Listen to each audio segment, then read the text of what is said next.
Buen día, doctor. Terceros, Daza. Buenos días, doctor. Hoy día no tienes práctica. No, hoy día no. Con razón. Y ya vamos a empezar la clase de hoy.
A ver, esperen un minuto. Estamos en hora, ¿no? Fernanda, Sí, doctor. ¿dónde estás? Que no te veo. Ahí estás. Aquí estoy, doctor. Ya. Eh, bueno, ¿se acuerdan de la clasificación de enfermedades reumáticas? Hemos terminado primero con todo lo que es inmunología, un repaso muy rápido. Hemos visto que la presentación de antígeno es muy importante. Luego hemos entrado a enfermedades autoinmunes inflamatorias sistémicas. Ahí hemos visto lupus, artritis, miopatías, esclerosis sistémica, síndrome de Sjögren. Y ahora nos toca empezar a hablar de lo que son las espondiloartritis, que es otro grupo bastante importante de las enfermedades reumatológicas.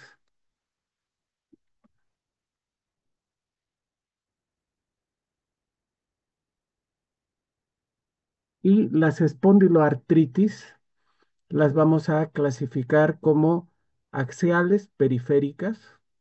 Axiales son las que comprometen la columna vertebral, eh, o el y sacroiliacas. Estas pueden ser radiológicas cuando se encuentra en la resonancia o en la radiografía daño, no radiológicas cuando no hay daño. Eh, Puede ser periférica, como hay tres variedades principales, la psoriática, la asociada a enfermedad inflamatoria intestinal y las reactivas. Las espondiloartritis, entonces, cuando hablemos de esto, vamos a ver qué son. La epidemiología, la etiopatogenia, fisiopatogenia, manifestaciones clínicas, los subtipos clínicos, qué exámenes pedimos y nos van a ayudar en el diagnóstico, los criterios de clasificación. Cada una de estas enfermedades que vamos a ver tienen su criterio de clasificación, pero en general son para formas tempranas. ¿Ya? Y no vamos a tocar cada una de ellas porque ya son más de especialidad. El pronóstico, ¿ya? Y el tratamiento de estas enfermedades. Bueno, ¿qué son las espondiloartritis? En realidad son un grupo heterogéneo de enfermedades. Va desde la espondiloartritis hasta la artritis reactiva, secundario a una infección intestinal, ¿verdad? Y comparten características clínicas, genéticas, fisiopatogénicas comunes. En estas, principalmente están comprometidas, o uno de los factores más importantes son eh, interleuquina 17, 23, principalmente, todo lo que es TH17. También intervienen en menos medida TH1, que son, digamos, a veces los efectores finales con TNF, factor de necrosis tumoral, y también entra el linfocito helper TH2, pero en forma menos significativa, ¿ya? En las cosas más importantes o características son inflamación crónica de las articulaciones y de la entesis, destrucción articular con formación de nuevo hueso. Esto es importante porque a diferencia de la artritis reumatoide no produce nuevo hueso, como vamos a ir viendo. Acá tenemos las artritis axial, periférica y entesitis, ¿verdad? Fíjense que estas enfermedades no son tan poco frecuentes en nuestro medio. En Latinoamérica, aproximadamente, el 1% de la población tiene algún tipo de artritis reactiva, ¿ya? Y probablemente esto sea más, ya sea la forma axial o periférica. Eh, y mm, en poblaciones anglosajonas, la prevalencia es hasta un 3%. Entonces, si bien en nuestro medio es menos frecuente, eso en parte es debido a que no hay estudios, es relativamente importante que el 1% de la población tenga este tipo de enfermedades. La edad promedio de presentación de todas las enfermedades es cerca a los 40 años en general y la relación según sexo en la periférica es igual, tanto en la psoriásica, en la asociada a enfermedad inflamatoria intestinal, en las reactivas es casi igual. Eh, Mientras que en la axial ya tenga o no tenga algún compromiso, por ejemplo, de una axial con psoriasis, la relación es más en varones, es mucho más en varones que en mujeres. Hay un factor predisponente genético que es el HLA-B27. Esto es muy importante.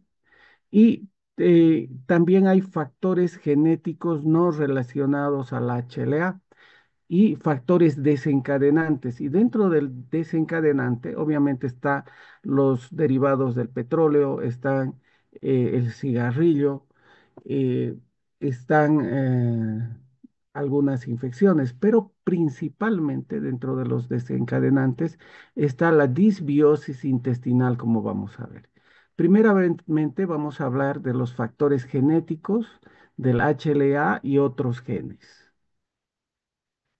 Habíamos hablado, cuando hablábamos de inmunología, que un microorganismo era fagocitado, era procesado, y luego ese microorganismo pasaba a través de mm, ciertas proteínas, ciertos organelos dentro de la célula presentadora de antígenos y era presentada, ¿sí? Era presentada ya sea por un TC receptor tipo 2 al linfocito helper o era procesado, entraba al retículo endoplásmico y ahí estas proteínas que ingresaban eran degradadas por aminopeptidasas del retículo endoplásmico, se acoplaban al HLA clase 1, en este caso el HLA-B27, y eran presentadas al linfocito citotóxico, HLA tipo 1, HLA-B27 con un citotóxico. Y cuando había alteración en esta presentación, como vamos a ver, era que se presentaba las enfermedades inflamatorias intestinales, cuyo mecanismo inicial es autoinflamatorio. Entonces, acá tenemos el núcleo, tenemos el retículo endoplásmico y esta proteína de este microorganismo pasaba por el proteosoma, era degradada y entraba al retículo endoplásmico donde todavía era degradada más, era más procesada todavía por estas aminopeptidasas del retículo endoplásmico, Se acoplaba al HLA-B27, salía del retículo endoplásmico, se acoplaba con otras proteínas dentro del Golgi y salía, fíjense, este HLA-B27 muy bien procesado y presentando una estructura muy bien definida. ¿Qué era lo que pasaba? Estas proteínas entraban de la misma forma al retículo endoplásmico, eran procesadas de mala forma por estas aminopeptidasas del retículo endoplásmico, eran acopladas, eran más pequeñas, empezaban a estresar a este complejo y rápidamente o en forma anormal eran expresadas en la superficie de mala forma, como monómeros. Fíjense, acá este antígeno no es normal, es mucho más pequeño, ha sido cortado en péptidos más pequeños y al estresar al retículo endoplásmico, el retículo endoplásmico sacaba un HLA monomérico de mala calidad o podía formarse dímeros, pero eran idénticos. Por lo tanto, presentaban estas proteínas en forma anormal. ¿Ya? Oigan bien esta parte de la clase porque cuando uno va al libro realmente es más complicado. Entonces, esa era la parte genética que nos predisponía. Entonces, había un gatillante, habíamos dicho, cuál era la disbiosis intestinal y esa disbiosis producía un cambio en la composición del microbioma intestinal, que se dice que ahora es el segundo cerebro de nuestro organismo y donde también nuestro sistema inmune innato aprende a conocer lo propio y lo extraño. Entonces cambia esa composición del microbioma, aumentando especies patógenas. Eso produce activación de las células linfoides innatas, que eran autorreactivas, que estaban predispuestas a producir autoinflamación, y con el HLA alterado, con esa aminopeptidasa de mala calidad, iban a desencadenar la autoinflamación y las enfermedades eh, espondiloartríticas. Entonces, una vez que estas células eran activadas, estas células viajaban del intestino a la médula y ahí se producían la reactivación. Podía ser una articulación periférica o una axial.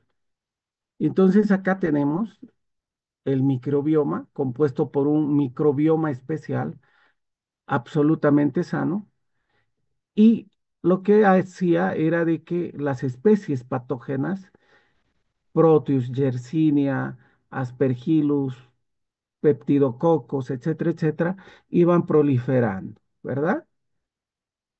Y esta proliferación hace que cambie la mucosa del intestino. Fíjense, este es un intestino normal con un microbioma normal, con una mucosa normal, con un epitelio normal, donde no hay permeación de microorganismos hacia la submucosa y en el intestino inflamado debido a uso prolongado de antibióticos, el cigarrillo, luego el cambio de la leche materna, etcétera, etcétera, producía el disbioma, pérdida de la capa de moco, aumento de la permeabilidad, se pierden los desmosomas o uniones intercelulares y pasan los microorganismos, son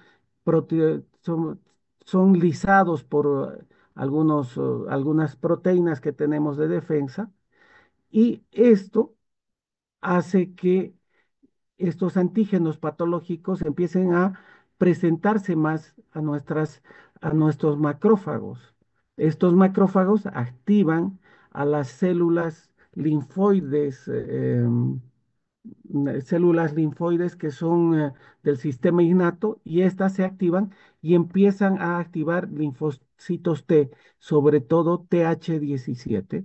Acá hay una gran estimulación de interleuquina 23 que va a activar TH17 y estos empiezan a producir también eh, interleuquina 17, etcétera, etcétera. ¿Ya? Esos son los más importantes. Entonces, acá tenemos el paso de microorganismos, activación de células, y estas células van a salir a la circulación y van a llegar a las articulaciones, ya sea una axial o una periférica. Lo mismo les decía, ya han pasado estos microorganismos, han entrado a la sangre y en el torrente sanguíneo o en el linfa se van quedando ya en los lugares, en las articulaciones que van a producir daño.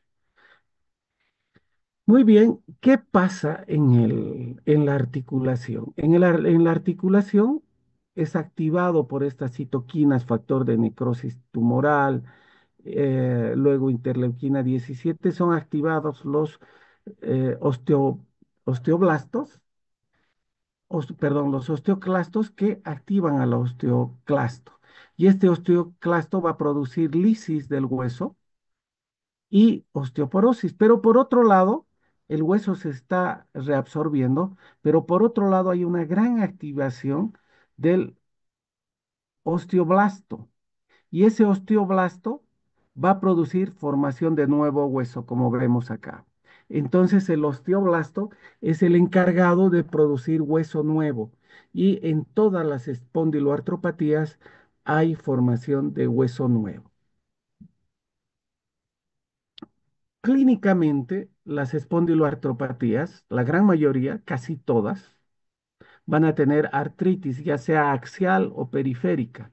Van a tener entesitis, que es la inflamación del punto de inserción del tendón. Van a tener dactilitis, que es la inflamación del aparato ligamentario de la articulación, y hablamos de dactilitis cuando hay compromiso de tres articulaciones: metacarpo falángico, interfalángico proximal y la distal, y eso va a producir dedo en salchicha.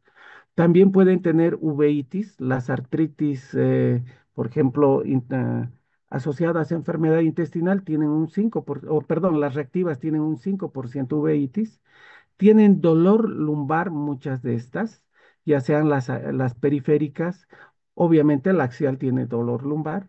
Tienen manifestaciones intestinales en la gran mayoría. Si uno hace una colonoscopía o una endoscopía, va a encontrar proceso inflamatorio crónico en el colon o en el intestino delgado, y tienen manifestaciones cutáneas mucho más allá de lo que es la artritis psoriásica. O sea, no solo hay psoriasis en estos pacientes, pero en general tienen lesiones de tipo hiperkeratosis. Acá vamos a hablar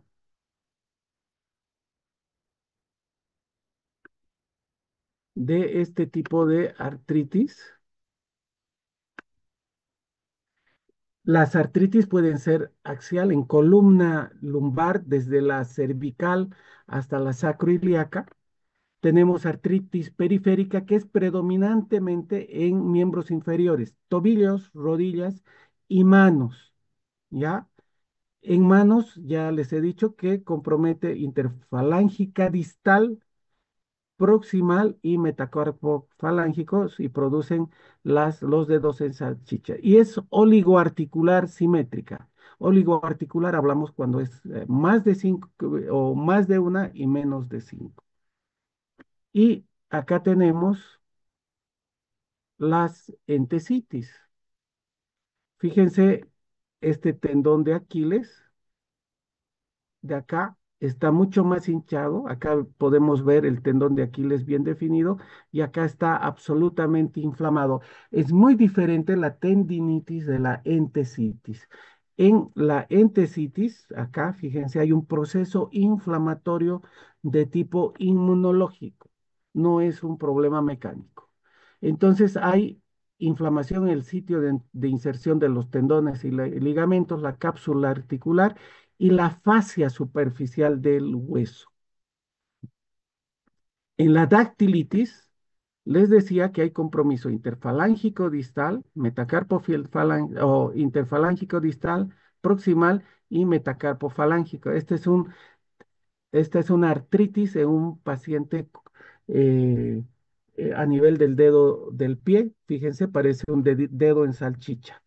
Y acá tenemos el clásico dedo en salchicha que compromete las tres articulaciones. Muy claro, ¿verdad, Fernanda? Y este personaje, bien conocido por todos nosotros, tiene una espondiloartritis.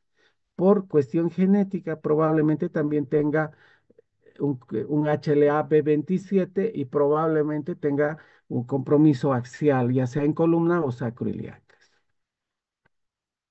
En relación a la uveitis, no es una escleritis. Puede haber ojo rojo profundo con compromiso de la córnea, pero en la uveitis lo que se ve es una turbidez al fondo de ojo. La córnea hacia adentro, en lo que es la cámara del ojo, se ve lleno de proteínas flotando, ¿ya? Por el proceso inflamatorio. Eso se llama efecto Tyndall. Luego, en relación al dolor lumbar, ya hemos hablado ampliamente del dolor lumbar, es inflamatorio. En estos pacientes puede haber cambios radiológicos en la resonancia o la resonancia incluso puede ser normal, pero la característica es de que es un dolor de tipo inflamatorio. Ya saben cuáles son, revisen en la anterior clase. El dolor clásicamente empieza en la mañana y a medida que va pasando el día va mejorando, especialmente con el ejercicio leve, ¿verdad? En relación a las manifestaciones intestinales, y dos terceras partes de personas con espondiloartritis van a tener lesiones intestinales inflamatorias y que son asintomáticas muchas de ellas. Entonces, a un paciente con espondiloartritis, uno le hace una colonoscopía, una endoscopía, ve lo que es intestino y va a encontrar lesiones inflamatorias como vemos. Y pacientes con enfermedad inflamatoria intestinal, 10% presentan espondiloartritis, ya sea axial o periférica. En relación a las manifestaciones cutáneas, estas son manifestaciones de psoriasis. A veces son muy sutiles, como este pitting edema, o lesiones grandes. Cuanto más grande la lesión, mayor probabilidad de tener espondiloartritis. O a veces son lesiones casi poco distinguibles, como estas, o lesiones psoriásicas en sitios atípicos, detrás de las orejas, en el pliegue interglúteo, en el ombligo. Entonces, siempre hay que ver en artritis psoriásica este tipo de lesiones. Siempre hay que buscar en pacientes que tienen artritis asimétrica. También pueden tener estos pacientes, sin tener psoriasis, un queratoderma, que es era descrito como el queratoderma belenorrágico. Algunos pueden tener eritema nodoso, algunos pueden tener, por ejemplo, pioderma gangrenoso o acné pustuloso. ¿Entendido? Entonces, en relación al acné pustuloso, hay una espondiloartritis que se llama SAFO. Bueno, y hemos hablado de las manifestaciones clínicas y estas se van a agrupar en enfermedades. Las que tienen compromiso axial pueden comprometer columna, pueden comprometer sacroiliacas. Esas son las espondiloartritis o sacroileitis. Aquí está la espondilitis anquilosante. Tenemos la artritis psoriásica, que tiene compromiso de piel más articulación, generalmente el tobillo. Tenemos la asociada enfermedad inflamatoria intestinal, ya sea Crohn, colitis ulcerosa. Tenemos las reactivas en relación a una infección intestinal, una infección genital o a nivel de vía aérea superior. Y tenemos también las otras no bien diferenciadas o mucho más raras como el SAFO, la artritis reactiva secundaria, por ejemplo, ah, mm, al VIH.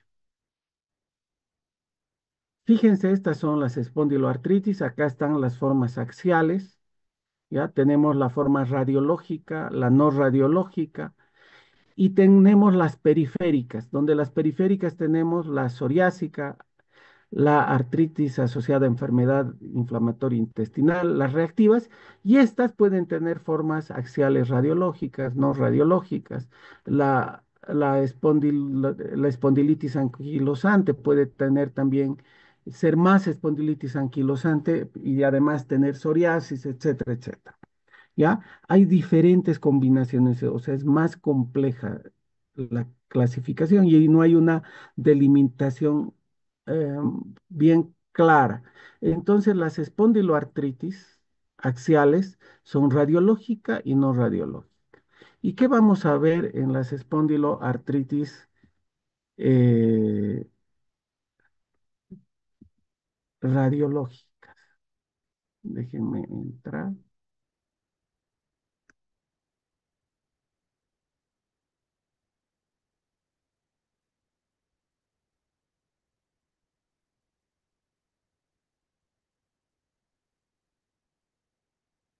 Acá tenemos la espondilitis anquilosante, que es la más característica de estas enfermedades. Generalmente es en varones menores de 45 años. Estos se quejan de dolor lumbar de tipo inflamatorio. El dolor glúteo es alternante, puede haber también dolor glúteo cuando hay sacroileitis y hay una historia familiar de espondiloartritis. El HLA-B27 es positivo en las artritis axiales en un 90%, pero ese porcentaje a medida que pasa los años va disminuyendo. Se están encontrando más personas con espondilitis axial radiológica y no radiológica con HLA-B27 negativo. Acá tenemos una sacroileitis donde hay edema del hueso, todo esto está inflamado, fíjense. Acá tenemos un compromiso en columna, también mostrado por resonancia, donde hay un edema óseo. Y este mismo paciente, después de 3 meses de tratamiento, miren cómo ha desaparecido el edema óseo. Y este paciente característicamente tenía dolor lumbar de tipo inflamatorio y este otro tenía dolor glúteo intermitente. A veces es en un lado, luego pasa al otro lado, entonces va pasando de un glúteo a otro. Esa es la que se llama la espondiloartritis o la sacroileitis de origen inmunológico. Con los años, antes veíamos los pacientes con columna en caña de bambú por la formación de nuevo hueso y fusión, fíjese, de las vértebras. Y esta era la evolución de estos pacientes. Este es un paciente normal que poco a poco va fusionando sus vértebras y finalmente va caminando de esta forma. Hay diferentes tests para ver la movilidad de la columna, como el test de Schobert. En relación a las espondiloartritis no radiológicas, al igual que las radiológicas, son idénticas. La diferencia es de que la radiografía y la resonancia es normal y es en pacientes mucho más jóvenes, 20 años, 30 años. Entonces, ¿cómo no sabe que es una espondiloartritis axial no radiológica? Porque ese paciente tiene dolor lumbar inflamatorio. Se levanta 1, 2 horas, está con dolor inflamatorio por el ciclo circadiano de la inflamación, amanece con dolor, no pasa el dolor, mejora un poco con antiinflamatorios no esteroidales, pero el momento que uno les da terapia biológica, desaparece absolutamente el dolor. Entonces, esa es la diferencia entre la axial radiológica y la no radiológica. En relación a la artritis psoriásica, es obviamente en pacientes con psoriasis, es más frecuente entre los 30 y 50 años. 30% de los pacientes con psoriasis cutánea van a presentar espondiloartritis, ya sea axial o periférica, en algún momento de su evolución. Cuanto más crónica sea la psoriasis, más grandes sean las placas, mayor probabilidad de tener artritis psoriásica. Y hay un grupo pequeño que primero hace, por ejemplo, artritis en el tobillo, hace una dactilitis y después, después de 2 años, va a presentar lesiones cutáneas. Nunca hay que olvidarse que paciente con psoriasis de reciente diagnóstico y con artritis espondiloartritis, tenemos que ver de que ese paciente no esté haciendo un VIH, un inicio de VIH. ¿Ya? Estas son las formas clínicas o los lugares que compromete la psoriasis. Compromete piel, compromete uñas, como les he mostrado. Va a producir dactilitis y una artritis muy parecida a veces a la artritis reumatoide. La diferencia es de que la psoriasis produce eh, hiperostosis, o sea, produce hueso nuevo. La psoriasis tiene inflamación del tendón, produce entesitis. La psoriasis también puede tener una forma solo interfalángica distal, o sea, lo único que tiene el paciente es una artritis interfalángica distal, pero lo más común que la psoriasis produce es una oligoartritis asimétrica, es principalmente en miembros inferiores, rodillas, tobillos, y se confunde mucho mm, con gota. ¿Por qué? Porque el paciente con psoriasis tiene un aumento del metabolismo celular, un aumento del recambio por la psoriasis, y entonces tiene aumento de ácido úrico y muchos pacientes con artritis psoriásicas, especialmente en nuestro medio, pasan como gotosos.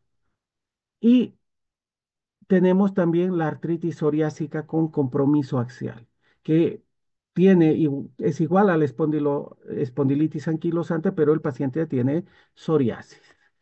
En la forma reactiva, clásicamente fue descrita por Reiter en la Primera Guerra Mundial y eran pacientes con conjuntivitis, uretritis de tipo inmunológico. No es producida muchas veces por el germen, sino es una uretritis inflamatoria por proceso inmunológico y artritis. Esa es la triada clásica de Reiter.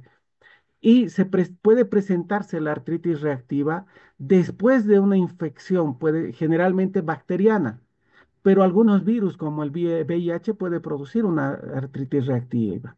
Algunas micobacterias como la tuberculosis puede producir artritis reactiva, especialmente cuando se instila en el tratamiento del cáncer de vejiga. Se, se hace tratamiento con vacuna BCG y estos pacientes hacen artritis reactiva. Los parásitos también, la Yardia lamblia puede producir una artritis reactiva. Generalmente se pueden encontrar antígenos bacterianos en la articulación, pero no el microorganismo viable, son fragmentos, son antígenos de los microorganismos. Lo más frecuente es tener un foco genital relacionado a la clamidia trachomatis, aunque hay otros también microorganismos que producen este tipo de lesión. El foco intestinal, principalmente la Shigella, Salmonella, Yersinia, menos frecuente el Clostridium. Y estos pacientes en general son más jóvenes, entre los 20 y 40 años. Hay otro foco también que es el foco respiratorio. Algunos autores ahí colocan a la clamidia pneumoniae como fuente de la artritis reactiva y también al estreptococo del grupo A que nos produce la famosa fiebre reumática. Pero con el uso precoz de antibióticos, estos pacientes hacen un cuadro muy parecido y fisiopatológicamente parecido a lo que son las artritis reactivas. En relación a la enfermedad inflamatoria intestinal, ya hemos hablado ampliamente en la fisiopatogenia, puede presentarse en el Crohn como en la colitis ulcerosa y el 30% de los pacientes, no es el 10%, el 30% de los pacientes con enfermedad inflamatoria intestinal van a tener artritis asociada a enfermedad inflamatoria intestinal. Y las indiferenciadas es cuando uno dice tiene una colitis ulcerosa, está con artritis, parece, no parece. Por ejemplo, pueden hacer incluso reacción a los tatuajes, ¿ya? Tiene un poco de uveitis, hay un poco de artritis, pero uno no encuentra si hay psoriasis o no hay enfermedad inflamatoria intestinal, pero uno está seguro de que es una espondiloartritis, pero todavía no la clasifica perfectamente. En relación al laboratorio, son muy importantes los reactantes de fase aguda, velocidad de sedimentación, la proteína C reactiva. Las dos pueden elevarse en las periféricas siempre se elevan, mientras que en la axial pueden estar normales. Por ejemplo, uno tiene espondiloartritis o una sacroileitis de tipo inmunológico y la velocidad de sedimentación y la proteína C reactiva están normales. No es frecuente, pero hay. ¿Ya? La calprotectina es un marcador inflamatorio intestinal y puede estar elevado en estos pacientes. Y obviamente, cuando uno sospecha una espondiloartritis, el tener un HLA-B27 nos ayuda en el diagnóstico. Aunque la gran mayoría de los pacientes HLA-B27 no desarrollan espondiloartritis. O sea, si alguien tiene una artritis o si alguien es asintomático y piden HLA-B27, no significa que vaya a tener espondiloartritis. ¿Ya? El HLA-B27 está en el 2% de la población sana, población general, y solo un porcentaje muy chiquito de esos pacientes van a ser espondiloartritis, la gran minoría. Dentro de las imágenes nos sirve la resonancia magnética tanto para problemas axiales como periféricos. A veces es muy difícil hacer el diagnóstico de una entesitis. Para eso usamos la resonancia, la ecografía y otros métodos radiológicos. En forma tardía, la radiografía nos va a ayudar y en paciente que sospechamos enfermedad inflamatoria intestinal hay que hacer una endoscopía alta y baja. Y a veces nos toca darle una cápsula endoscópica para ver el intestino delgado. ¿Ya? Ahora, en relación a al pronóstico de estos pacientes, depende del compromiso, si es axial, si es periférico, también depende de los episodios de artritis que tienen estos pacientes.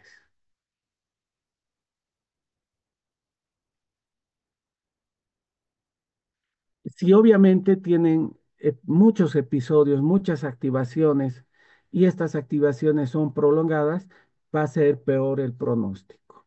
A mayor número ¿qué se llama?, de exacerbaciones o de episodios de activación, mayor la probabilidad de tener un nuevo episodio. O sea, si uno tiene 10 episodios, es mucho más probable que tenga el 11. Y así, a mayor número de activaciones, peor el pronóstico. En la mayor parte de los pacientes produce una limitación funcional, ¿ya? Y esta va a depender también de los episodios. A mayor número y cuanto más prolongados sean estos y más inflamatorios, mayor el deterioro funcional.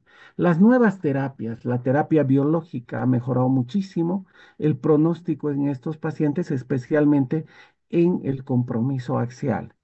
Y en general tienen buena expectativa de vida, aunque la calidad de vida es muy mala. En relación al tratamiento, la base de estos pacientes es tener la funcionalidad articular, ya sea en columna o periférica. Los antiinflamatorios son muy buenos y responden muy bien las artritis periféricas, ¿ya? Especialmente la indometacina, la fenilbutazolidina, que antes se llamaba Tanderil. Algunos antiinflamatorios COX-2 específicos son bastante buenos en este tipo de artritis, espondiloartritis, especialmente en las periféricas. En relación a la artritis psoriásica o psoriática con compromiso periférico, el metotrexato es el ideal.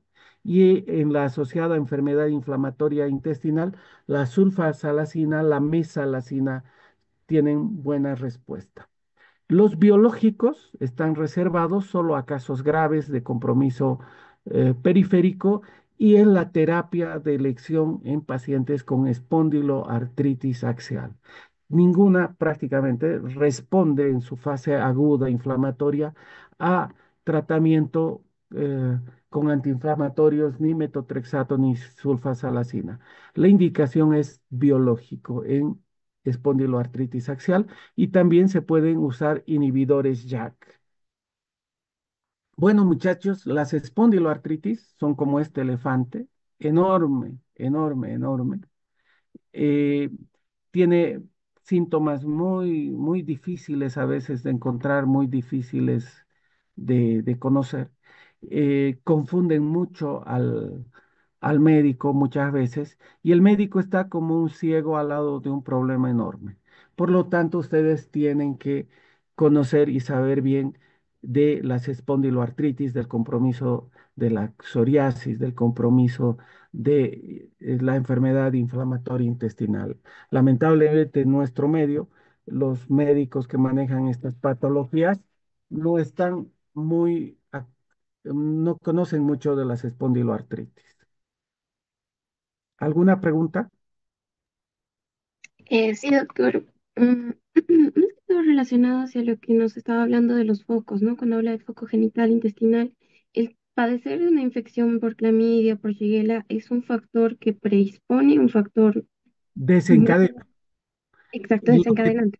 lo que te predispone es el factor genético. El tener el HLA-B27 o algún HLA relacionado, o el tener, ¿qué se llama? Por ejemplo, otro tipo de gen que te altera tu ERAP, las aminopeptidasas. Si tú tienes una aminopeptidasa que degrada esos péptidos y los vuelve muy pequeños, va a predisponerte a eso. A eso tú tienes una disbiosis intestinal porque comes solo hamburguesa, porque, por ejemplo, comen comida, la comida chatarra está muy relacionada a esto. Y además no has tenido lactancia materna y además usas antibióticos frecuentemente, cambia tu microbioma y además tienes una infección por Yersinia, va a ser el desencadenante. ¿Ya? O sea, es como más que todo un factor ambiental, como un gatillante. El gatillante siempre es ambiental o hormonal. En este caso no hay hormonal como en el lupus. En este caso es ambiental. El microbioma, el cambio en tu microbioma ya te está predisponiendo y si a eso tienes otra infección más, cambia totalmente tu microbioma.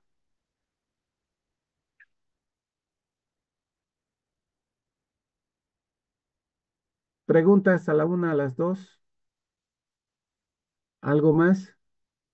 ¿Les queda todo claro?